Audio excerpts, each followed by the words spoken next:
Hello, dear friends. My name is Sofya Dorinskaya. I am a doctor, head of the Medical Information Center. And today we continue our conversations on the evidence-based medicine channel. I would like to first read a question from one of our clients who visited us 3 years ago. Hello, dear Sofya. You helped me 3 years ago. Thanks to your program, I stopped taking antidepressants. I have a question for you.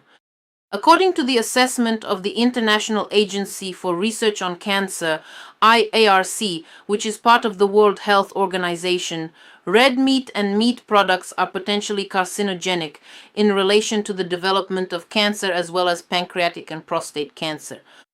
To clarify, red meat includes beef, veal, pork, lamb, mutton, horse, and goat meat. Now I'm afraid to eat meat so I don't get cancer. Based on this information, how can I eat meat every day without developing cancer? Thank you very much for your response. Your client, Vladimir. Dear Vladimir, I have resolved the issue. I have written you a response. But I decided to voice your question and answer your letter for everyone. Because most likely, a huge amount of misunderstanding among people is connected precisely with such statements from organizations that in general claim to be experts. Specifically regarding the idea that you can't eat meat because it's carcinogenic. What is the International Agency for Research on Cancer? What does it do? It coordinates and conducts research into the causes of cancer in humans, the mechanisms of carcinogenesis, as well as the development of scientific strategies to fight cancer. Everything sounds great. My dear friends, as you can see here, this is a very useful quality in life. What I'm about to say is always very useful, not just to listen, but to look. So what should we be looking at? How can you tell if you're really dealing with a true professional? Or are you dealing, with someone who's just a well-promoted noisemaker? You should always look at the statistics. After all, it's obvious if someone says, whether it's an agency, an organization, a public movement, whatever it may be, if they claim to be professionals and say they study a certain field and they really give recommendations and they really take responsibility, to ensure absolute scientific accuracy, they meticulously check everything 15 times, carefully verify every single statement, and then, from the impressive height of their professional expertise, so to speak, and from their established position as leading experts, they tell you to do this or that, then quite obviously, their extensive work should be clearly visible to everyone. Their expertise should be visible? How should it be visible in the statistics? So let's take a look at the statistics. Over the past 10 years, the incidence of cancer worldwide has increased by 33%. That's an incredible increase. That's an incredible increase. A third of people in just 10 years, that's a third more. That's nothing. It's just a moment. It's not even a full breath in and out. The inhale hasn't even finished yet. For humanity. And already, the incidence of cancer has increased by 33%. Let me say right away, when we start talking about such statistics, the first thing people say in their own defense is that diagnostics have improved. The quality of diagnostics has increased. That's it, that's all. Our medicine diagnoses more, so that's why the incidence is rising. All right. Europe accounts for almost a quarter, 23.4% of all global cancer cases.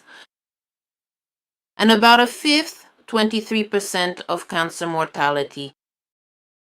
Well, mortality, my friends, it doesn't increase just because of better diagnostics. People are actually dying. And cancer is an objective finding during autopsy. After all, everyone gets autopsied. And they check BAM for cancer. What, they didn't diagnose cancer before? Of course they did. Didn't they take tissue histology to establish an exact post-mortem diagnosis? That's always been the case. Nothing extraordinary has happened in this field over the past 10 years. But yes, I read that Europe accounts for almost a quarter of all global cancer cases and about a fifth of cancer deaths, while the population of the countries on this continent makes up only 9% of the world's population. The source is Medscape, a journal which translates as medical landscape or medical scenery. 9% of the population. Where else but in the continent of Europe is the culture of veganism, raw foodism, and the various trends of so-called healthy eating so highly developed and widely practiced? Where else but in Europe do people start eating some kind of synthetic meat? Where else but in Europe, even though it's supposedly considered all healthy, there's nothing but healthy food in every store, well, at least in any more or less large one. In Europe, there must be stands with vegan products. There even exists some kind of ranking by these, some sort of United Vegans, some organization. They have one that actually joins in. Healthy products, wonderful. Where are the health statistics? Please explain this to me. Where are the health statistics? Sorry, it's not just that there are no health statistics here. There aren't even statistics on the ability to treat cancer. Because where else would a fifth of those who die from cancer be from? That's in Europe. But we can't even treat it. We can't even detect it.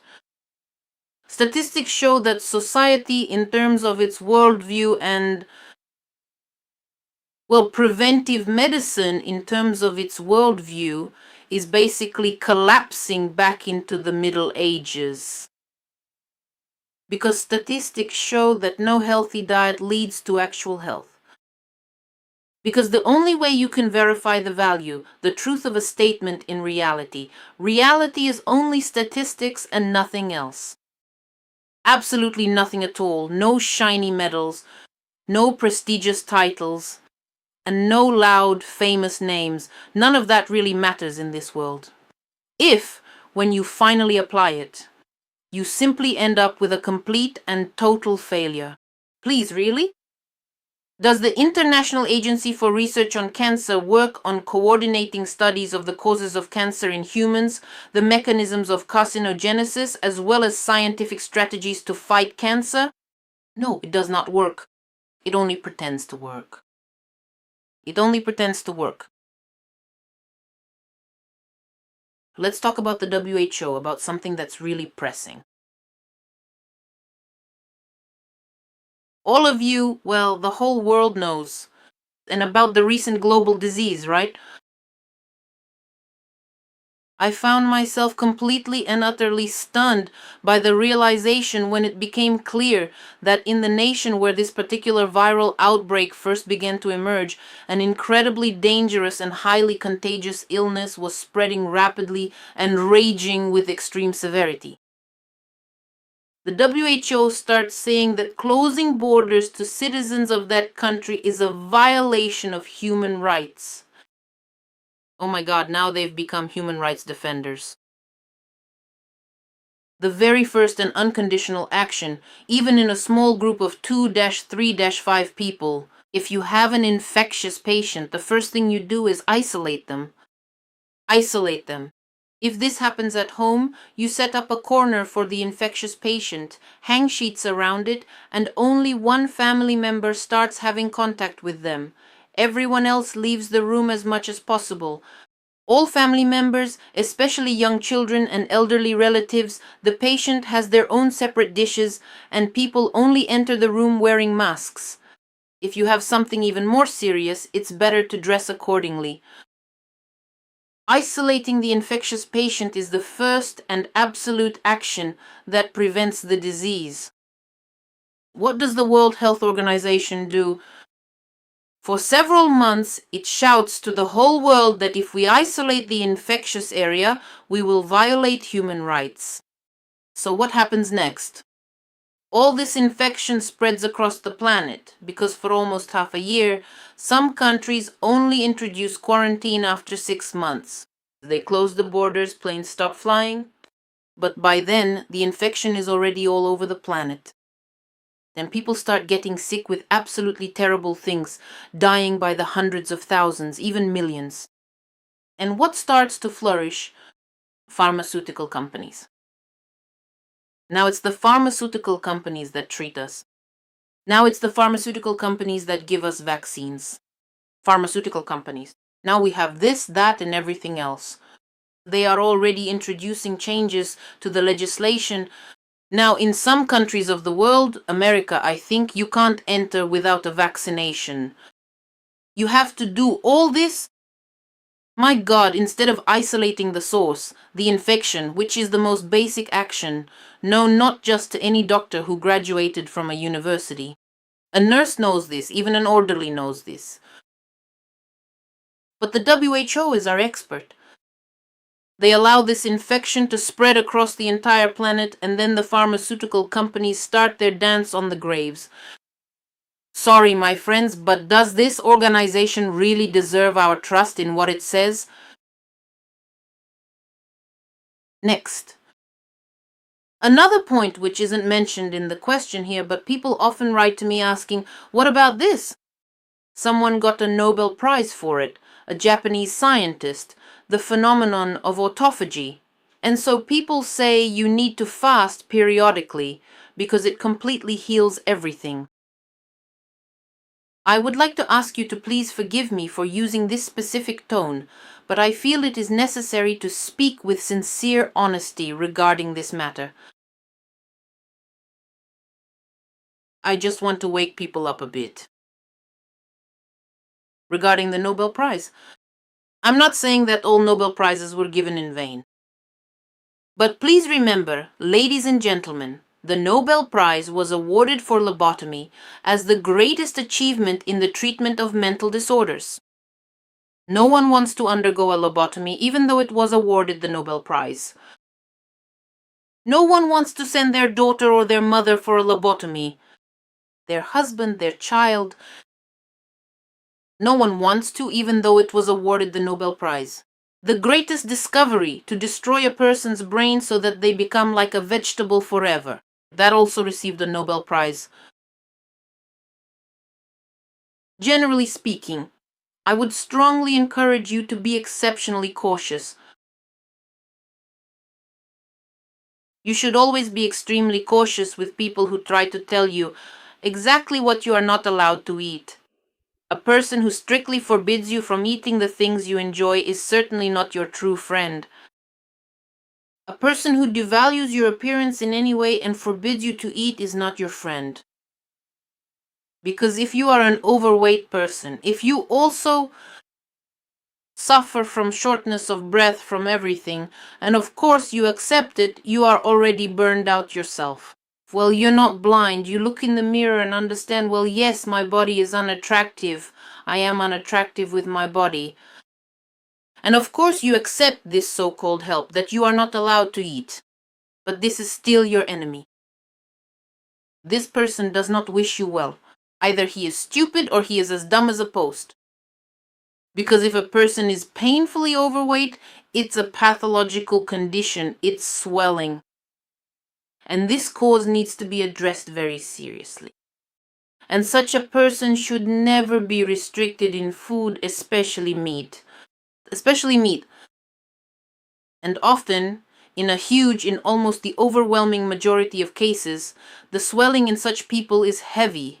This heavy body, in addition to the basic underlying vitamin deficiencies, is swelling caused by a lack of protein levels. In the blood, because they switch to a plant-based diet, they stop eating meat, and as a result, the body swells up this way. This is a different kind of hunger. I'll repeat it once again. There's even an expression, to swell from hunger. That's exactly what this is. And as we've already discussed, if, roughly speaking, you take this overweight person and remove all that fat from them, just strip it away, what you'll see is someone suffering from severe dystrophy. a person with severe dystrophy, with almost completely atrophied muscle tissue, with a completely atrophied heart muscle. This is simply a person dying of hunger. They just look like an overweight person. And ignorant people tell them, "You're fat, you eat too much." Do you understand? Let's shift our focus back to the field of oncology.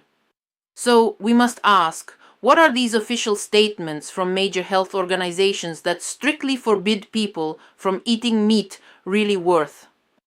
And excuse me for saying this, their own published statistics clearly show that they don't seem to understand the underlying data at all when it comes to cancer prevention.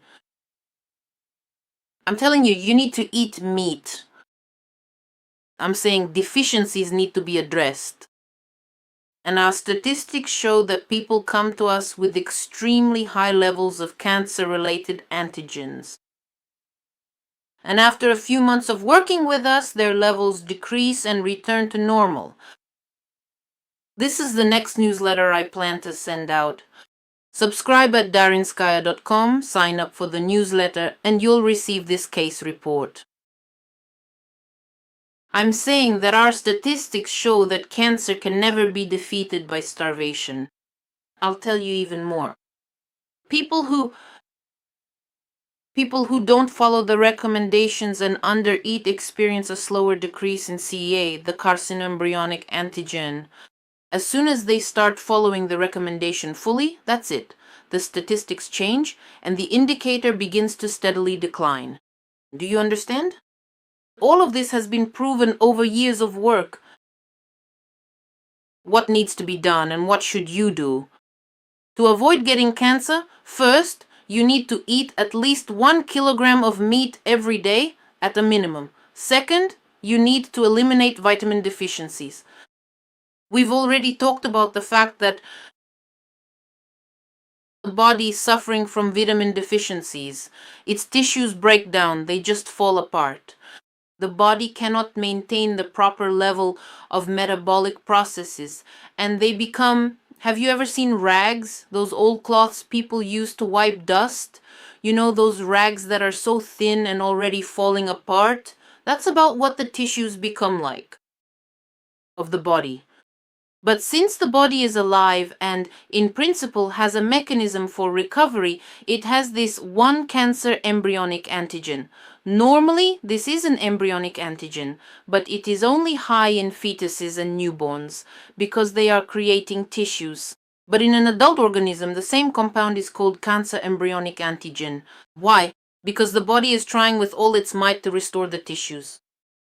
But it lacks vitamins. Its foundation is vitamin deficiencies. It doesn't have enough nutrition. The immune system, since the cells are also degrading, they simply don't have enough. There's nothing to recover from, you see.